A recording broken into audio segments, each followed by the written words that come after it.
Ok.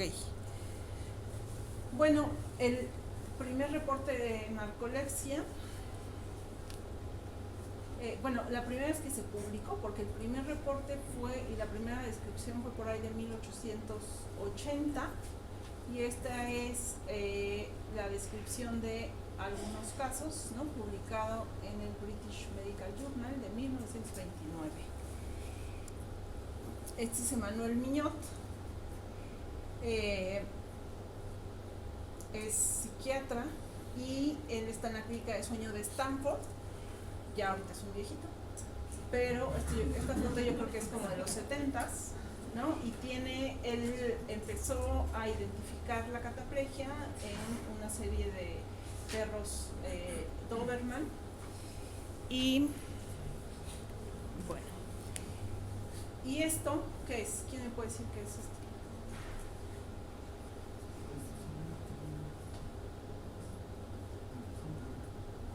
¿Qué? Hipnograma. Un hipnograma, aquí dice. Leer sí sabe. Aquí están las distintas, siempre el tiempo va a estar aquí, ya hemos visto algunos hipnogramas, ¿no? Siempre va a estar aquí el tiempo, aquí son las 10:20 y aquí siempre van a estar las etapas de sueño, despierto. Este es tiempo de movimiento, que ya es una condición que no se utiliza en la clasificación, sueño-mor, N1, N2 y N3, y que les llama la atención de este hipnograma. Que casi no entra a fases de sueño profundo. Ajá. Hay muchos periodos de REM. Hay muchos periodos de REM que entra rápidamente, muy rápidamente a sueño-mor y tiene muy poco sueño de ondas lentas. ¿Qué otra cosa?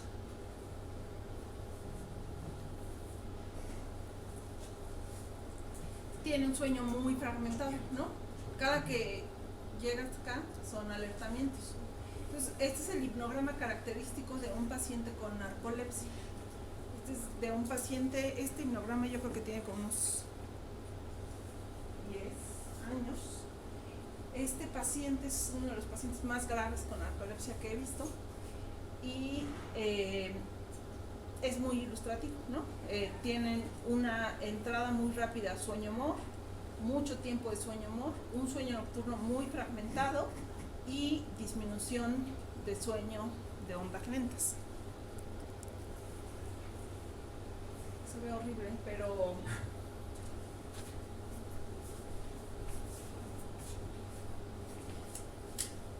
esas son 2 épocas de sueño, ¿no?, de la polisomnografía. ¿Qué vemos en los 3 primeros canales? ¿Cuál? ¿De qué? Electroencefalograma. ¿Qué canales de electroencefalograma?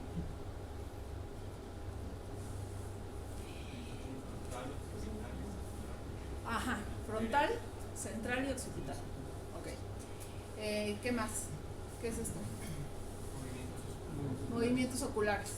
Estos son movimientos oculares lentos, como los que tienen ustedes cuando están en clase. ¿No? Así de que se nos están cerrando los ojos. Aquí se está quedando dormido. Este es el tono muscular, que sí lo ven un poquito más alto, digamos. Y vean cómo el tono muscular va disminuyendo y va entrando a sueño-mor. Esto fue al inicio del estudio, ¿no? En esa entrada muy rápida que vemos a sueño-mor, y tiene muchos movimientos oculares rápidos. Estos son los movimientos oculares rápidos. El electrocardiograma, la respiración están perfectas, ¿no? La saturación todo el tiempo está por arriba de 90. Y este es el hipnograma de las siestas.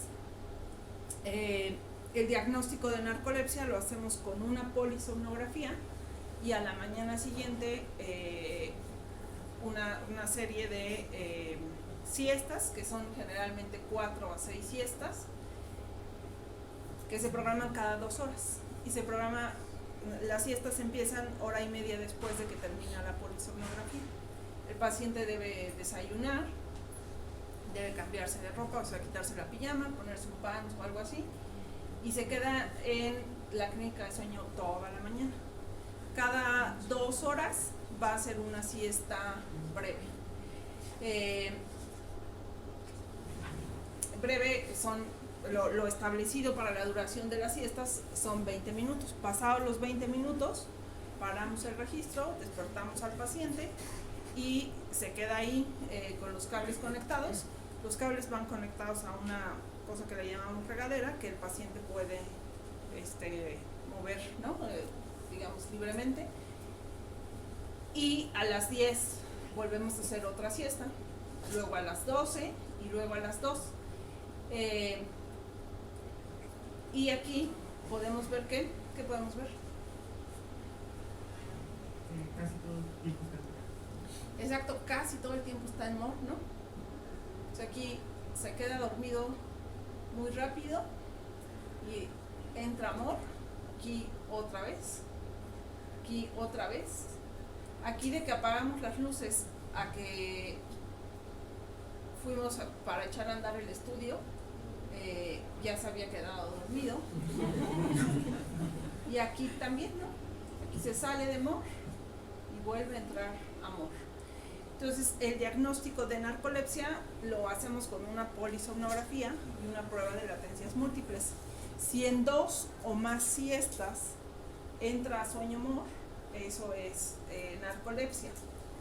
Si en la polisomnografía tiene una entrada a sueño MOR de 15 minutos o menos, eso lo consideramos como una entrada a sueño MOR. Les llamamos SORREMs a las entradas a sueño MOR, ¿no? Por Sleep Onset Rapid Daily Movement, ¿no? O sea, como inicio a sueño MOR. Entonces él por supuesto que entró casi inmediato a sueño MOR en la polisomnografía, entonces eso es un SORREM. 2, 3, 4 y 5 SORREMs, ¿no? Necesitamos 2 para hacer el diagnóstico de narcolepsia. En las latencias son las 8:8. Aquí ya está en sueño MOR, aquí tiene movimientos oculares rápidos, no vemos la previa, pero después de esto está esta donde podemos ver la transición. Aquí todavía está en sueño en N1 y después va bajando el tono y entra a sueño MOR, igual en la prueba de latencias múltiples.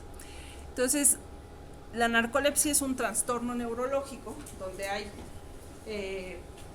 dicen que una tetracaracterística que no es tan característica o no es tan frecuente,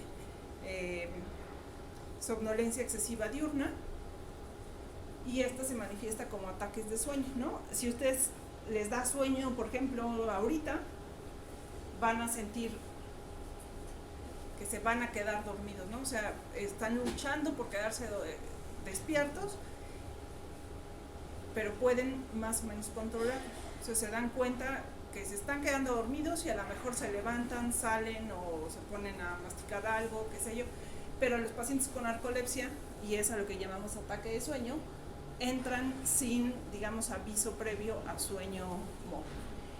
Además de la somnolencia, hay parálisis de sueño. La parálisis de sueño, ¿qué es la parálisis de sueño? Sí, eso que dijiste. Pues es como un estado de alerta, o sea, que despiertas y sigues como en fase de humor y no hay tono muscular. Exacto. Es lo que coloquialmente conocemos como que se sube el humor, ¿no?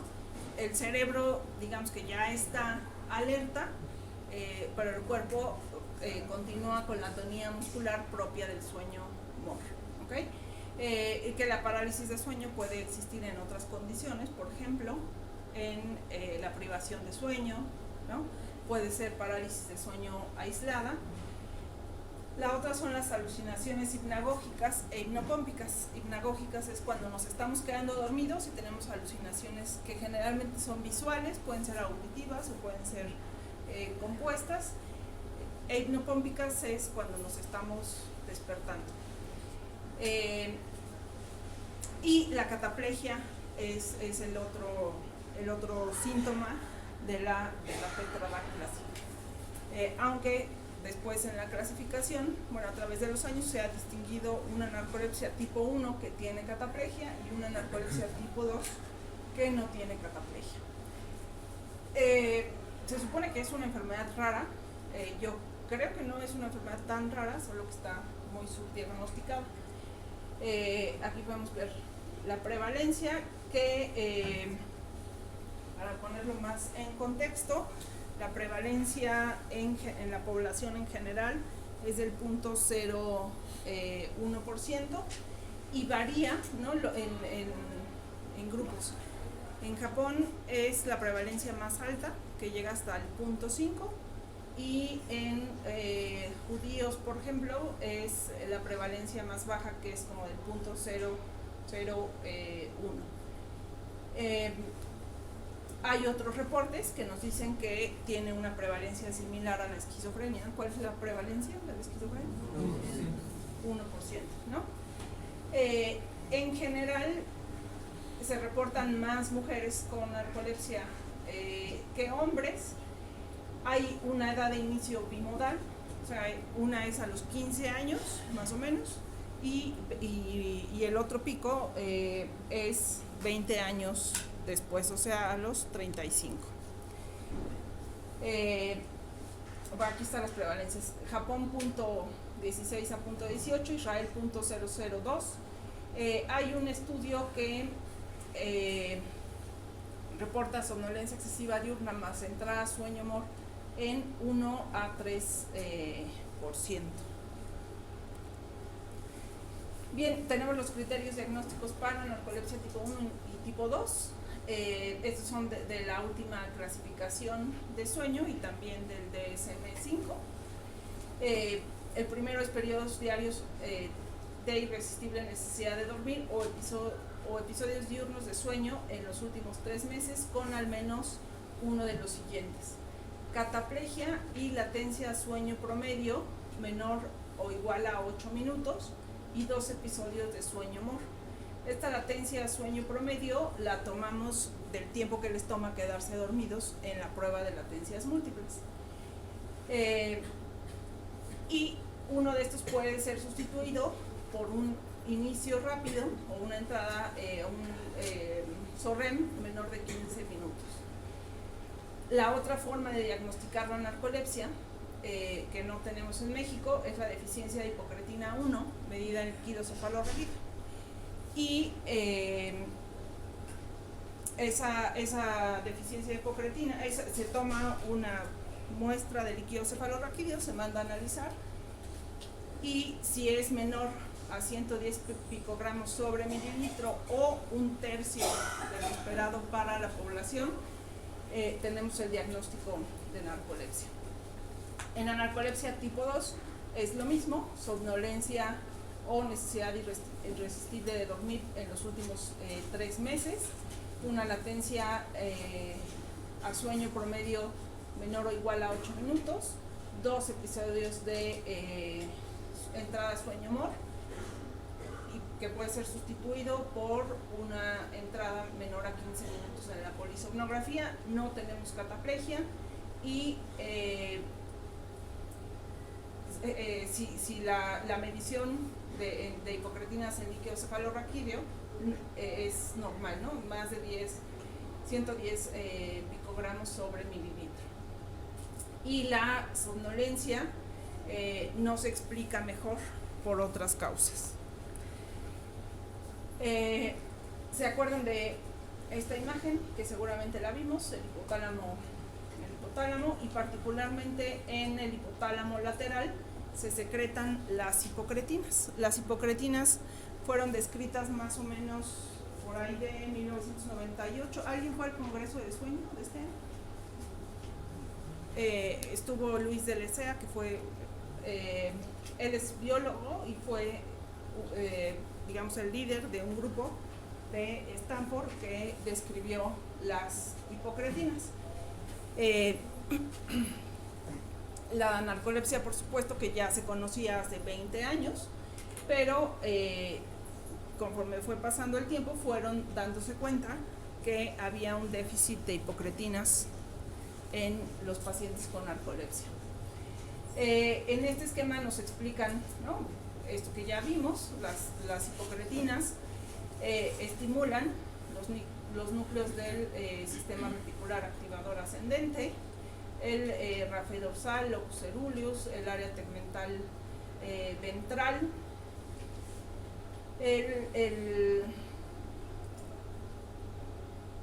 los núcleos productores de histamina y de acetilcolina. Cuando tenemos una pérdida de orexinas, pues hay una inhibición de todos estos núcleos y vamos a tener estas entradas, digamos que violentas o intempestivas a sueño morbo. Y la otra es, este esquema es para explicar la ocurrencia de cataplegia ante una fuerte emoción que generalmente es positiva. Hay un estímulo que inhibe la producción de orexinas y eso hace que haya una inhibición de los núcleos que producen glicina.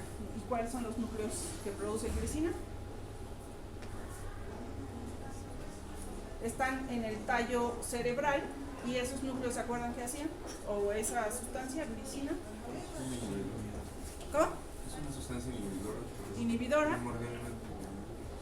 Exacto, que inhibe las astas anteriores de la médula espinal. Y eso hace que pierdan los pacientes tono muscular. ¿Ok? ¿Hay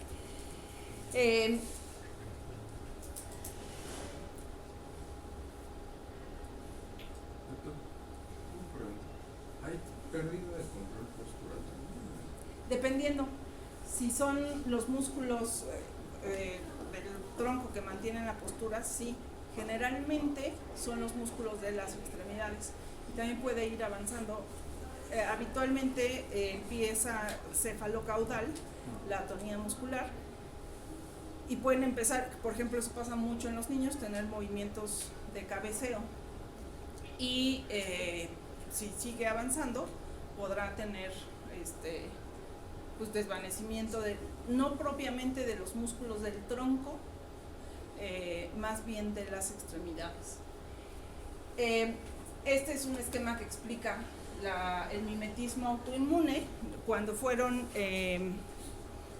investigando acerca de las causas de la narcolepsia o la asociación de la pérdida de neuronas productoras de hipocretinas y la narcolepsia, identificaron que había este mimetismo autoinmune donde el sistema inmunitario reconoce a las neuronas del hipotálamo lateral como extrañas y las destruye, lo que explica la disminución de hipocretinas en líquido cefalorraquídeo. Hay factores genéticos conocidos, los portadores de este antígeno de superficie del complejo mayor de histocompatibilidad HLA-DQ1B1 asterisco 0602, que esto es pregunta de examen, tienen 98% de probabilidades de tener narcolepsia tipo 1. Más bien es al revés, quien tiene de los pacientes con narcolepsia tipo 1, 98% tienen este antígeno de superficie. De los que tienen narcolepsia tipo 2, 50% tienen este antígeno. Y de la población general, 30% puede tenerlo. Si lo tienen, incrementa 200 veces el riesgo de tener narcolepsia. De tal suerte que si tienen esto y se privan de sueño, puede haber una lesión en el tallo cerebral,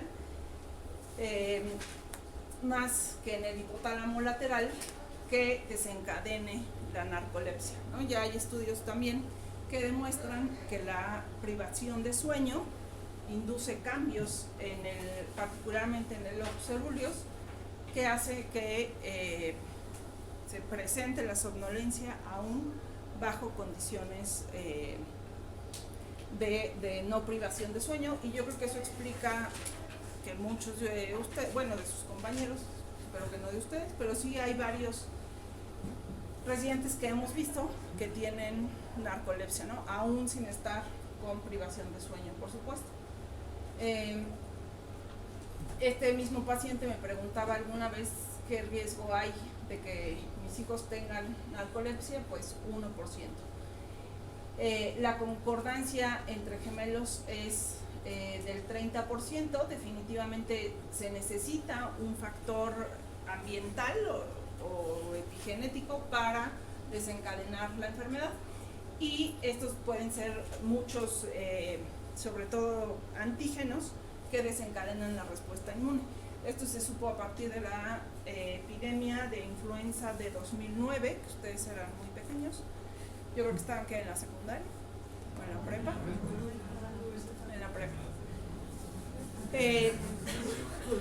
Después de la epidemia, yo creo que ese mismo año, porque la epidemia fue por ahí de marzo, abril 2009, ese mismo año se produjo una vacuna, ¿no? Que la hizo Glaxo, esta vacuna específicamente, Pandemrix, y en Europa, particularmente en Europa del Este, muchos niños vacunados empezaron a desarrollar narcolepsia. Posteriormente vieron que en China se triplicaron los casos después de la epidemia de influenza. También hay reportes, que probablemente les pase alguno, de en pacientes con infecciones recientes por estreptococo beta hemolítico. Hay también aumento de la incidencia, o pacientes con narcolepsia tienen estos títulos elevados. Al final se concluyó que no era la vacuna. Esa vacuna no se aplicó en América porque la FDA no la aprobó, felizmente, y por eso fue que solo en Europa hubo este aumento de la incidencia. Pues cualquier antígeno que desencadene la respuesta inmune puede hacer un mimetismo autoinmune que desencadene los síntomas, más si los pacientes son portadores de este HLA. Este HLA sí se puede hacer en México. En el único laboratorio que yo sé que lo hacen es en Médica Sur, y cuesta yo creo como 6,000 pesos. Ahora, si lo hacen y lo tienen negativo, no significa que no tengan la enfermedad. Habría que hacer de cualquier manera la polisomnografía. En esta diapositiva se esquematiza como la línea de tiempo en función del número de células productoras de hipocretinas. Hay alguna predisposición genética, un factor ambiental que puede desencadenar o que desencadena ese mimetismo autoinmune y el daño a las neuronas productoras de hipocretinas. Esto puede tomar alrededor de 7 años para que inicien los síntomas, y de que inicien los síntomas a que se hace el diagnóstico, ¿cuántos años creen que pase? Como 10 años, ¿no? Entonces, en el INER tenemos varios casos de adolescentes que han mandado del Navarro, que los ven desde niñitos, los ven por depresión o déficit de atención cuando están en la primaria, y en realidad tienen narcolepsia. Bueno, las orexinas o hipocretinas tienen estos dos nombres. Hipocretinas es el nombre que le dio el grupo de Stanford, y orexinas es el nombre que le dio el otro grupo de japoneses, pero es la misma, se trata de lo mismo, pues, del mismo péptido. La descripción de esto fue muy simultánea por ambos grupos, y las orexinas vienen de un péptido común, que es la prepro, orexina o hipocretina, que se separan dando lugar a la hipocretina 1 u orexina A y la hipocretina 2 u orexina B. Cada uno tiene sus receptores, y vean que las orexinas las compartimos con muchas especies, ¿no? Con los pollos, con las ranas, que tienen predominantemente orexina A, y la orexina B que tenemos los humanos, ratones, cerdos, borregos, vacas, perros, igual pollos y ranas. Esta fue la publicación original de justo Emmanuel Mignot, de la medición de hipocretinas. Fue muy cerca a la descripción de las hipocretinas. Entonces lo que hizo fue medir las hipocretinas en pacientes con narcolepsia. Fueron 9 pacientes, 8 controles, iban de 27 a 70 años, todos tenían SORREMS, todos tenían una latencia de sueño muy corta, todos tenían cataplegia. La duración de la enfermedad pues, estaba en función de la edad, ¿no?, de que tenían los pacientes. El más joven tenía 9 años enfermo, el más viejo tenía 53 años. Aquí nos pone en su tratamiento, y todos excepto 2 tenían hipocretinas menores de 40 picogramos sobre mililitro. Después de esto vieron hicieron varias mediciones sobre el hipotálamo o del hipotálamo, y del número de células del hipotálamo lateral. Este es un grupo de sujetos normales, un grupo de pacientes de narcolepsia con cataplegia y narcolepsia sin cataplegia, ¿no? Y vemos claramente que el número de células está disminuido en los pacientes de narcolepsia con cataplegia.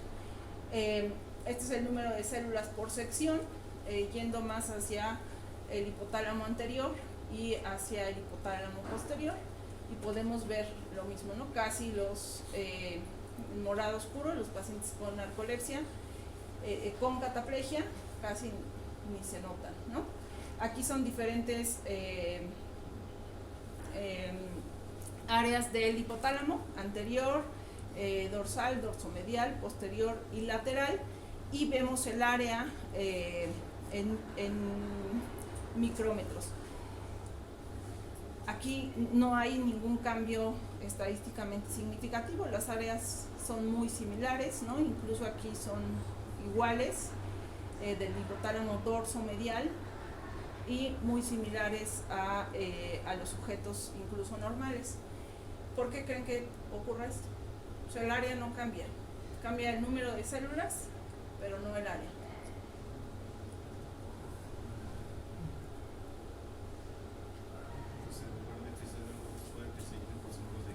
Exactamente, ¿no? Hay una fibrosis, exactamente, hay una fibrosis. Incluso se han hecho mediciones, no sé si traigo la diapositiva, pero se han hecho mediciones de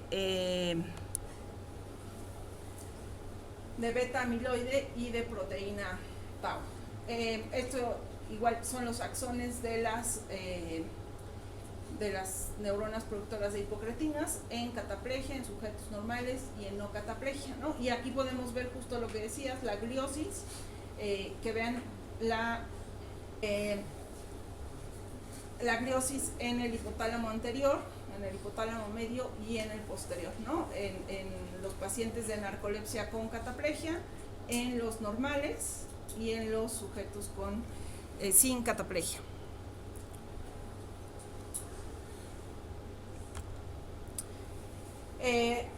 Aquí se hicieron la validación, que esto fue un poco después, en 2010, la validación de los criterios diagnósticos en función de la medición de hipocretinas en líquido cefalorraquídeo.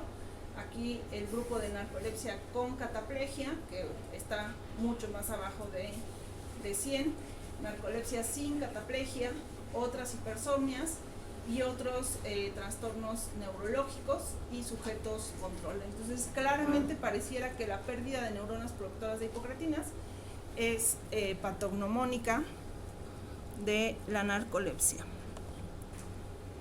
Bueno, este nada más es la representación del antígeno leucocitario humano, el HLA-DQ-B1 asterisco 0602.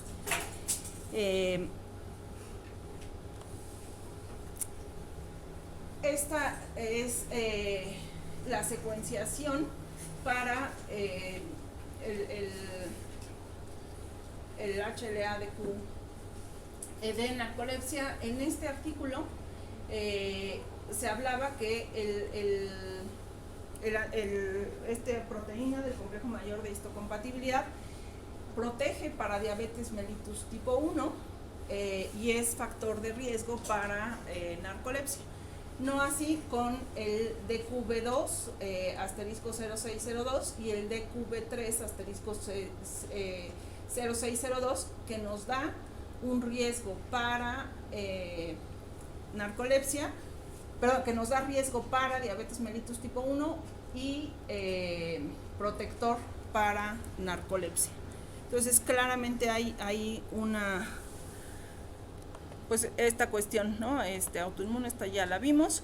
Esta es otro artículo que salió en 2009, que fue la única publicación que hubo al respecto. Por cierto, fue una publicación rápida, ¿no? De esto que los científicos se dan cuenta de algún fenómeno y les parece muy importante y lo publican rápidamente, y de lo que se trata era de resaltar la relación entre el porcentaje de antiestreptolicinas en función de los síntomas y del tiempo que llevaban los pacientes con narcolepsia, ¿no?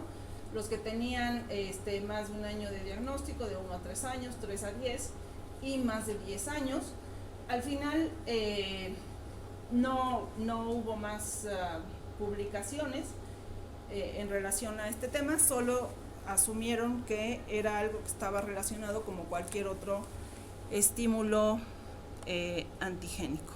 Ya les había hablado de esto de la tétrada clásica, que no es tan clásica.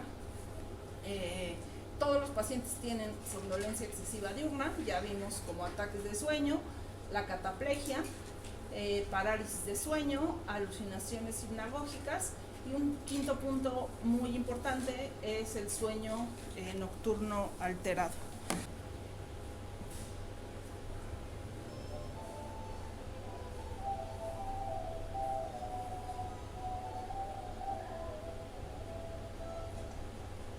¿No? Se doblan las piernas totalmente, y hay muchos videos de cataplegia en internet, y hay también incluso de la clínica de sueño de Stanford. Si se meten a su página, hay videos de animales, ¿no? Los perros, cuando les enseñan un filete, así van corriendo y no llegan al filete. También hay de peces, ¿no? Y están los peces nadando y de pronto se caen y ya luego otra vez. Sí, es muy chistoso. Bueno, narcolepsia obviamente tiene un impacto económico. Esta es la pérdida de empleo después de los años de diagnóstico, ¿no? Quien tiene narcolepsia, pues considerablemente a través de los años va perdiendo el empleo. Estos no se ven mucho, pero son los costos de un paciente con narcolepsia versus un grupo control, que son los costos anuales, de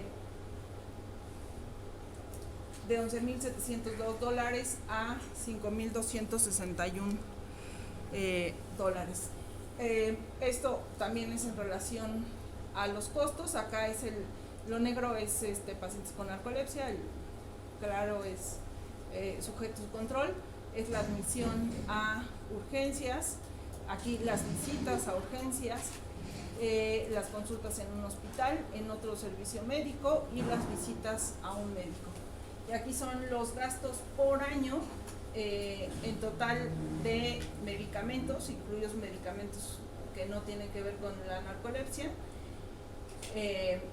Aquí son específicamente los medicamentos de narcolepsia y aquí son los que no son narcolepsia.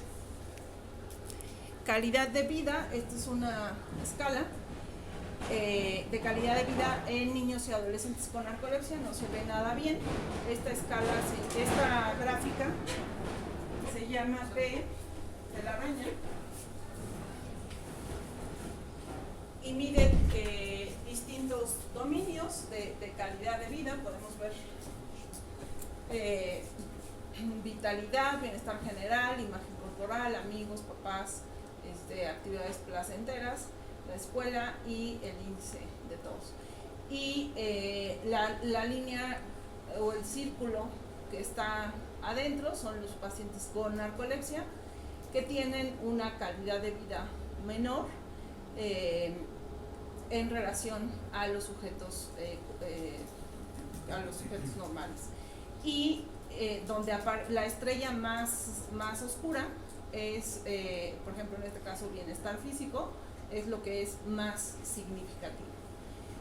Aquí son niños, no recuerdo las edades, y acá son adolescentes. Esto era lo que les decía, algunas sustancias o productos de la degradación celular que están aumentadas en los pacientes con narcolepsia. Aquí podemos ver beta amiloide, proteína tau, aquí también es, aquí dice p-tau y aquí es tau, y podemos ver que los pacientes que tienen hipocretinas bajas tienen mayor incremento de estas sustancias en relación a los controles. Y estos son los pacientes de hipocretinas normales en relación a los controles, ¿no?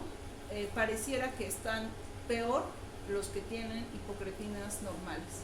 ¿Por qué creen que puede ser esto?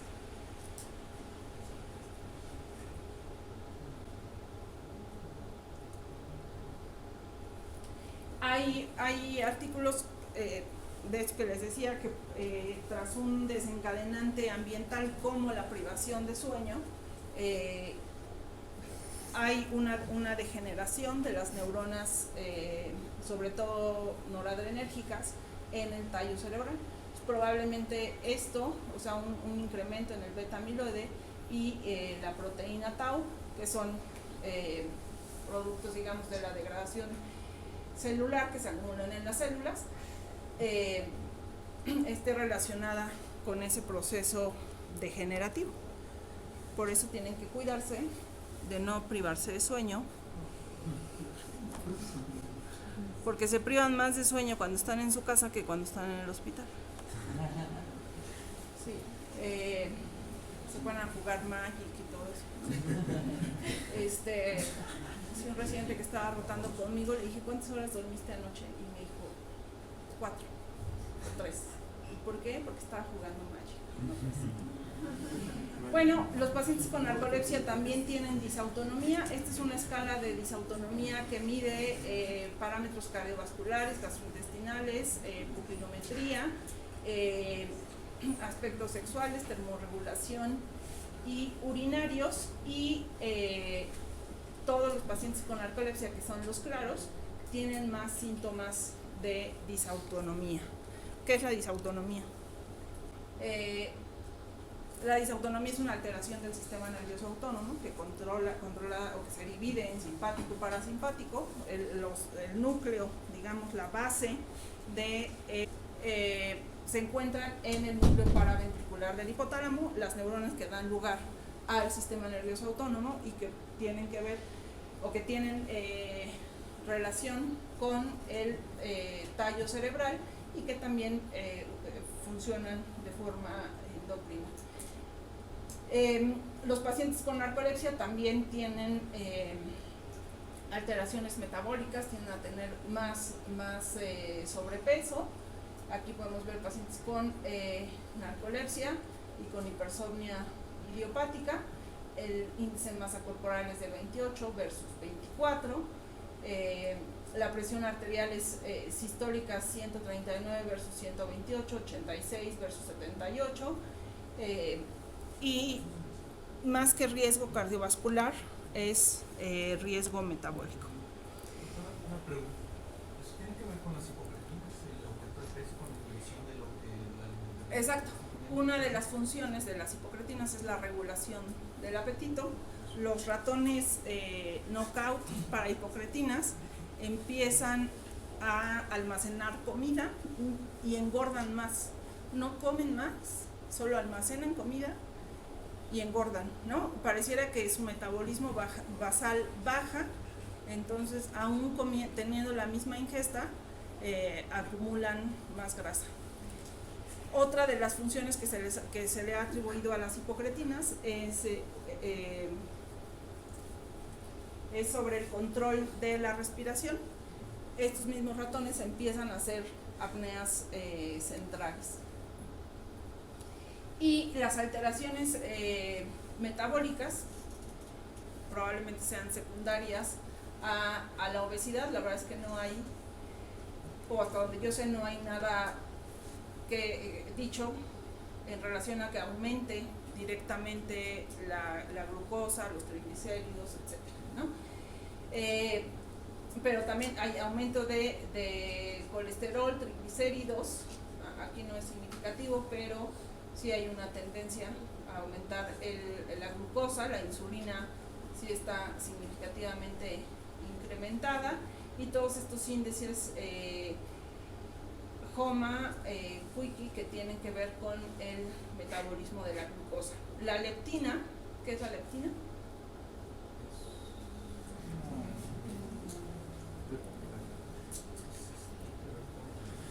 Ajá, ¿qué hace la leptina? La saciedad, exacto. Es un péptido que nos provoca saciedad. Si se privan de sueño, por ejemplo, la leptina disminuye. O sea, la leptina nos dice ya está ahí, párale de comer. Y hay una especie de síndrome de resistencia a la leptina, por eso lo vemos incrementado a 7.8 versus 3.9. Y lo contrario a la leptina es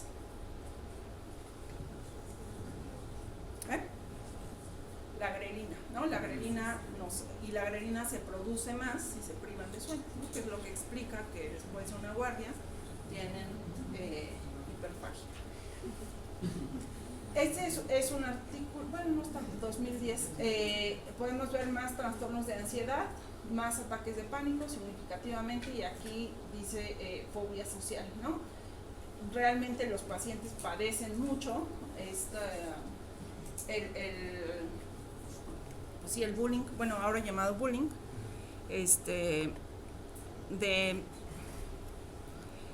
por quedarse dormidos en todo el tiempo, ¿no? ¿Qué hay en cuanto al tratamiento? Bueno, pues como en todo, hay que personalizarlo. Relacionado a los síntomas, tenemos que utilizar dos tipos de medicamentos: un agente eficaz para tratar la somnolencia excesiva y otro para tratar los síntomas asociados. Relacionados al paciente, bueno, pues hay que ver qué edad tiene, particularmente si es niño, si es una mujer en edad reproductiva, si hay sobrepeso, obesidad o riesgo cardiovascular, que probablemente aquí lo más relevante sea el riesgo cardiovascular. Niños, como les decía, pues no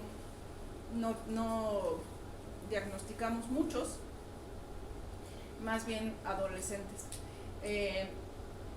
porque igual, ¿quién ve habitualmente a los niños? Los pediatras, ¿no? Y los pediatras no saben que existe la narcolepsia. Así está difícil. Y los pseudopsiquiatras tampoco.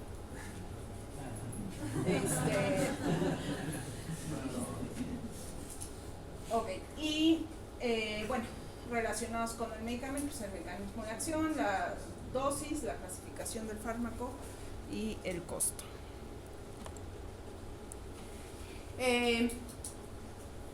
Hay, como les decía, dos grupos de tratamientos. Unos son los estimulantes y otros son los medicamentos contra la cataplegia. Dentro de los estimulantes, pues probablemente el que más hemos utilizado a través de todos los años es el metilfenidato, con el único inconveniente del riesgo cardiovascular. La dosis de metilfenidato es una dosis para quitar la somnolencia, no es una dosis para TDA, ¿no? Entonces no necesitamos grandes dosis para poder controlar los síntomas. Ya tiene varios años modafinil en el mercado, modafinil tiene menos, pero también son fármacos que están aprobados e indicados para el tratamiento de la somnolencia en narcolepsia. Modafinil podemos empezar a graduar la dosis a partir de 100 miligramos y hasta 400 miligramos. Una dosis en ayuno se absorbe mejor que si es después de los alimentos. El efecto adverso más frecuente es cefalea. Hay algunos pacientes, pocos, yo he visto como 2, que les da como una especie de reacción paradójica, en lugar de alertarlos, como que los entorpece más, entonces hay que tener cuidado con eso. Armodafinilo, que tiene una vida media más corta, es un enantiómero de modafinilo, y la dosis es de 150 a 250 miligramos. Hay que tomarla todos los días. Y metilfenidato, bueno, ya lo hablamos. Dextroanfetamina, ¿no? Que es el famoso Vivance. No es algo que yo haya utilizado, generalmente bastan o modafinilo como primera elección y después metilfenidato para necesitar alguna sustancia más, quizá más potente como dextroanfetamina. El oxibato sódico, que en Estados Unidos se llama Xyrem, es una agonista GABAérgico que tiene efectos, se utiliza mucho como droga recreativa, tiene una vida media muy corta, bueno, como de 4 horas. Los pacientes tienen que tomar una dosis al acostarse, prácticamente ya estando acostados, despertar a las 4 horas y tomarse una segunda dosis. Es muy cara, en Estados Unidos, acá no hay. Yo creo que hay en el mercado negro, no sé qué nombre tenga, obviamente no se llama oxibato de sodio, pero es en inglés es como rape drug o algo así, como droga del ¿cómo se puede decir eso? Secuestro, violación, algo así, ¿no? Entonces, rape drug, ajá, sí. Entonces yo creo que existe en México, sí, y la lisdexanfetamina no se utiliza. Lisdexanfetamina, no, es que me equivoqué. Lisdexanfetamina es el Vivance. Sí, no, perdón, me equivoqué, en lugar de esta. No está en las guías, no sé cuánto tiempo tenga la lisdexanfetamina. Aquí tiene poco, en Estados Unidos no sé si ya estaba. Sí la puedes utilizar, no es algo que yo haya utilizado porque no ha sido necesario.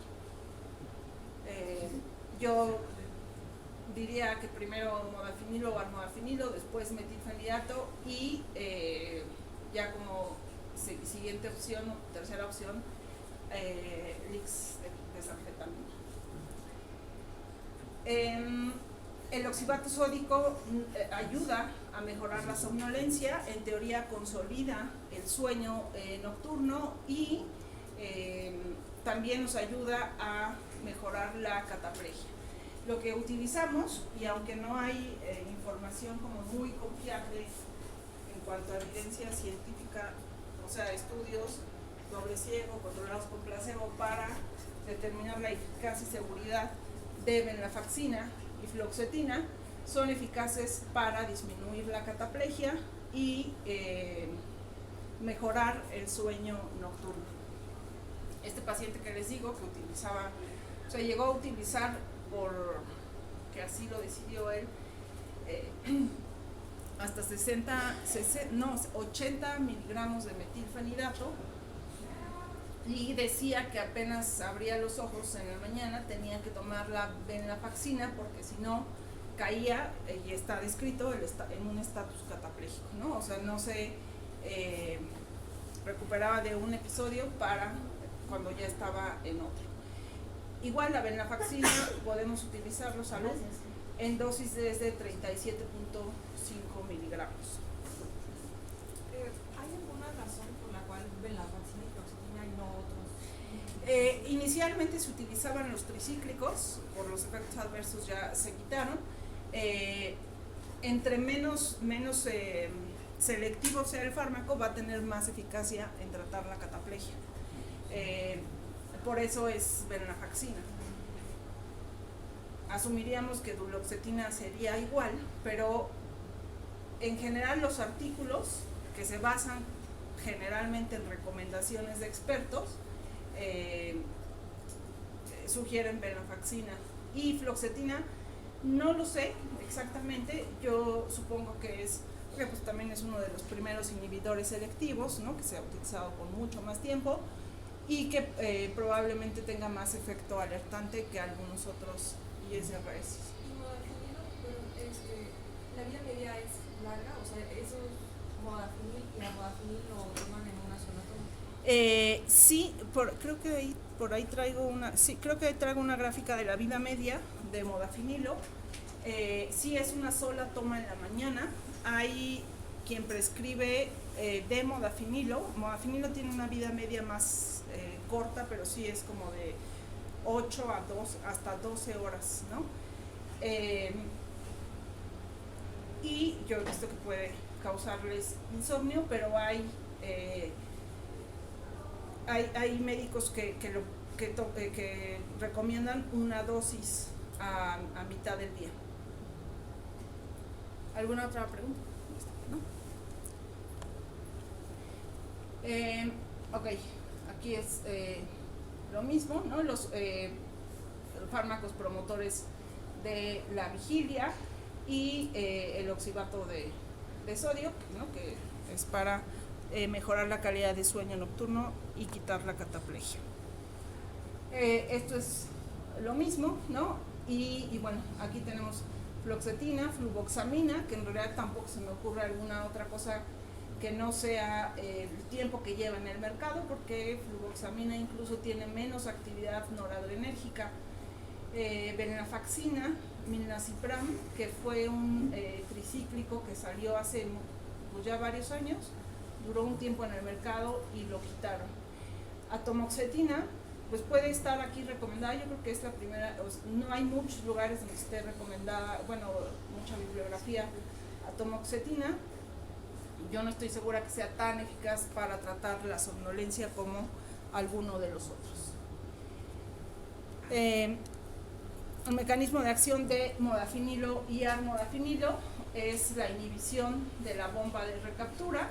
También promueve un poco la liberación de dopamina, tiene esos dos efectos que podemos ver.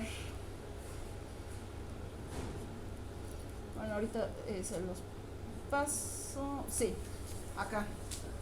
Genera brotes de potencial de acción, aumentando la liberación de dopamina, y tiene la bomba de recaptura. Los fármacos que aumentan la liberación de dopamina o aumentan los receptores postsinápticos generalmente son fármacos que van a generar tolerancia. Eso es una ventaja un poco de modafinilo frente a otros estimulantes. Su mecanismo de acción predominante es la recaptura, no tanto la liberación. Entonces eso hace que no haya un aumento y por lo tanto se genere tolerancia. Aquí está la curva dosis de concentración tiempo. el tiempo máximo, que son 2.5 horas de modafinilo, donde llega a su concentración máxima. La vida media, que es donde se ha eliminado la mitad de la dosis, es de 13.6 horas.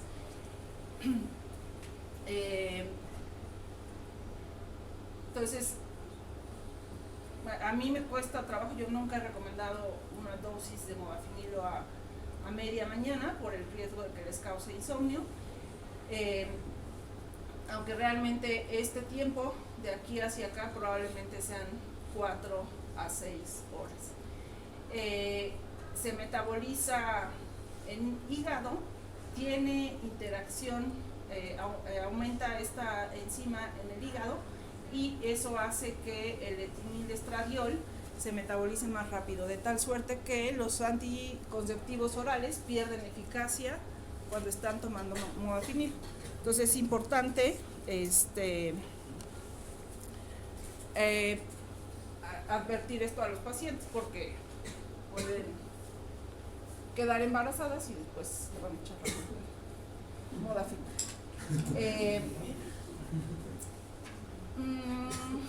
Bueno, modafinilo inhibe el transportador de dopamina, y como mecanismo primario también tiene algún efecto sobre otro sistema de neurotransmisión, particularmente sobre histamina, y se sugiere cautela con quien tiene insuficiencia renal y también hepática. Habría que dar la mitad de la dosis. Este es un caso clínico de una paciente de 17 años con somnolencia excesiva diurna, disminución del rendimiento escolar, cataplegia, con la risa como es típico. Tuvo un antecedente de infección de vías respiratorias semanas antes, pues no era una paciente obesa ni con riesgo para apnea de sueño. En la polisomnografía vemos que no durmió tan bien. De sueño humor tuvo 13.3%. ¿Cuánto es lo normal de sueño humor en una noche de sueño? ¿Cuánto? 20-25%. Latencia sueño de 1.5 minutos. ¿Cuánto es la latencia normal? No, menos de 30. Latencia de amor de 85.5. ¿Esto cómo lo ven? 90. O sea, es 90 más menos 20. Entonces esto es normal. La eficiencia de sueño de 87.1. ¿Cómo lo ven? Está bien, ¿no? Aunque ideal es arriba de 90. No tiene apneas, y en la prueba de latencias múltiples se quedó dormida en promedio a los 0.25 minutos, o sea, a los 15 segundos ya estaba dormida, y tuvo 3 SORREMs. Se ve muy feo, pero este es su diario de sueño. Aquí están los días y aquí están las horas. Rellenan los cuadritos en los que está dormida, y vean ustedes como la falta de un patrón, ¿no?, circadiano para empezar. Bueno, sí hay un patrón circadiano porque hay predominantemente sueño aquí, o el episodio de sueño más largo es en la noche, pero tiene muchos episodios de sueño durante el día, un sueño nocturno fragmentado. A partir de...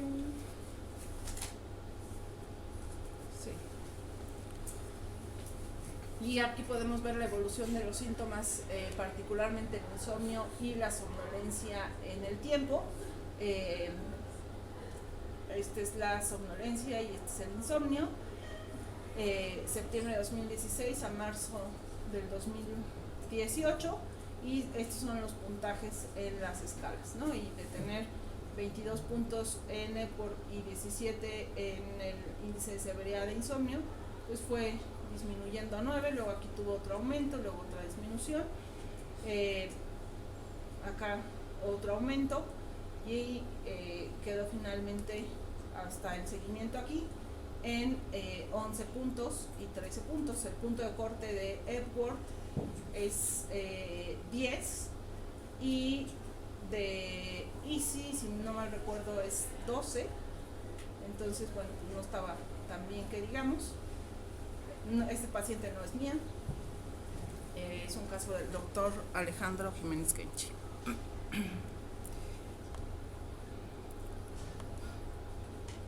Ahí está. O sea, inició modafinil 300 miligramos al día, llegó a 300 miligramos y tenía una dosis a mitad del día. Ok, y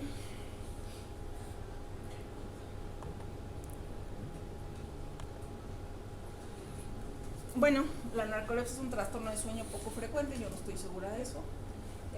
Hay somnolencia excesiva diurna, hay pérdida de neuronas productoras de hipocretina. Su tratamiento incluye fármacos y medidas conductuales. La principal medida conductual es realizar siestas. Las siestas deben ser programadas, no mayores de 20 minutos, ¿no? Si duermen más tiempo, disminuye la presión de sueño y en la noche ya no van a dormir.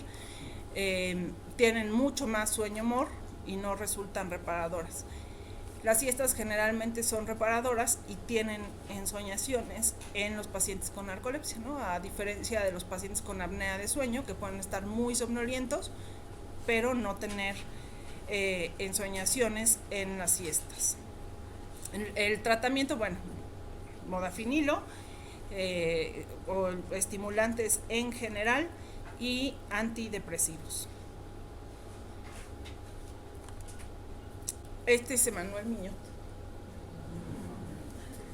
y su grupo de estudiantes,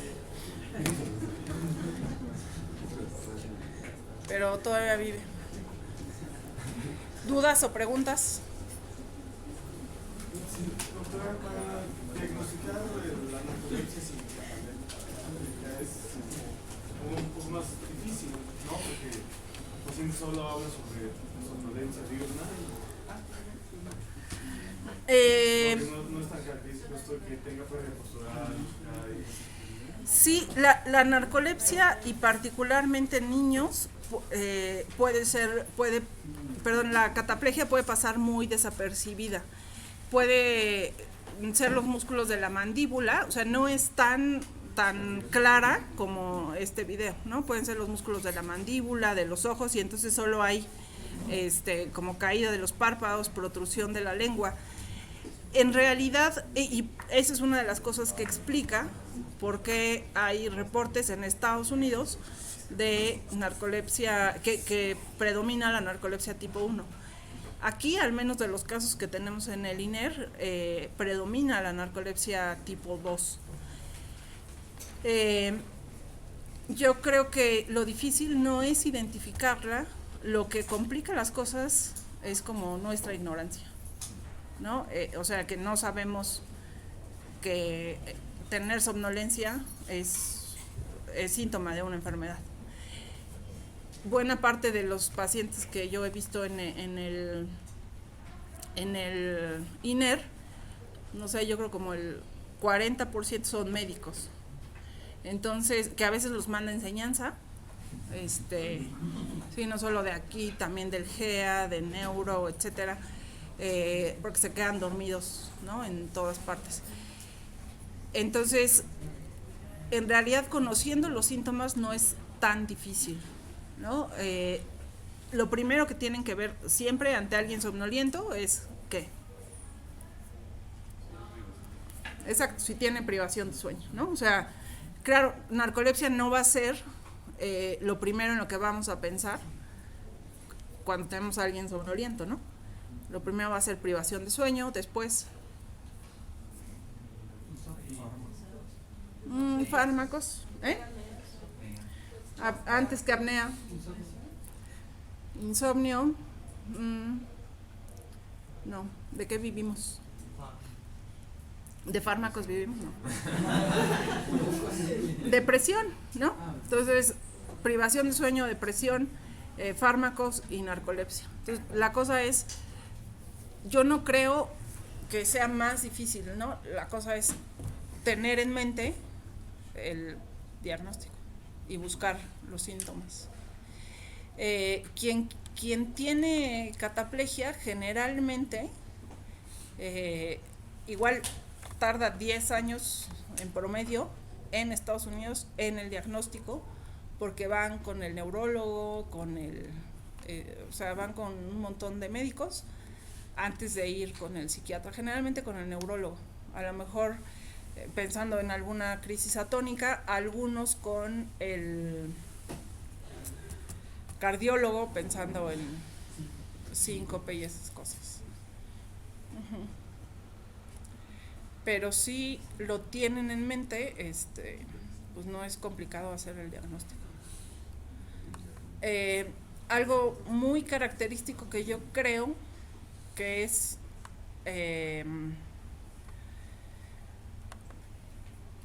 dato clínico de más valor diagnóstico en narcolepsia son las siestas con ensoñaciones, ¿no? En un paciente que no tiene privación de sueño. Si el paciente tiene siestas con ensoñaciones, pues es alta sospecha de que tiene narcolepsia. ¿Alguna otra pregunta? Un cuadro clínico que sea sugestivo, de que sea un paciente con narcolepsia, que no haya sido abordado por alguna otra especialidad, que no tengamos la sospecha de que sea de origen de cardio o efectivamente como vos dices, sí estaría indicado de primera mano solicitar una polisomía. Sí, claro, sí, por supuesto. O sea, sí, ante la sospecha de narcolepsia hay que pedir una polisomnografía con prueba de latencias múltiples, ¿no? Y lo que ustedes tienen que ver en la polisomnografía con prueba de latencias múltiples es las entradas a sueño-humor, ¿no? Sí, por supuesto. Ahora, en esos pacientes a veces es, por ejemplo, si los mandan al INER, la lista de espera está como hasta abril, creo.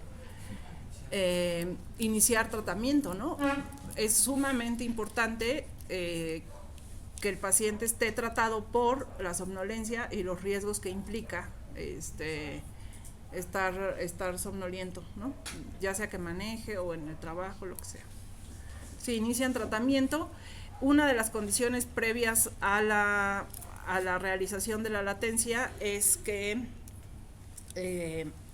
haga un diario de sueño o una actigrafía donde nos aseguremos que el paciente duerme al menos 7 horas por noche, ¿no? Para quitar como ese sesgo de que no sea por privación de sueño. Uh-huh. O sea, el tratamiento es indefinido. El tratamiento es indefinido. ¿Y que usted ha visto como los pacientes que usan Metil? ¿Es un problema lo de la tolerancia? O sea, no es un problema, no es un problema. La verdad es que de los pacientes que he visto, así definitivamente por mucho el más grave fue este paciente que llegó a esas dosis de metilfenidato y también tenía dosis, creo que 375 miligramos de venlafaxina.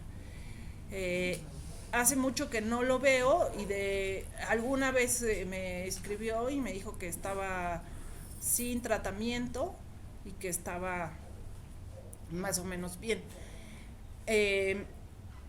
Algo que va pasando conforme va pasando el tiempo y envejeciendo es que la somnolencia puede disminuir y el sueño nocturno se hace más fragmentado.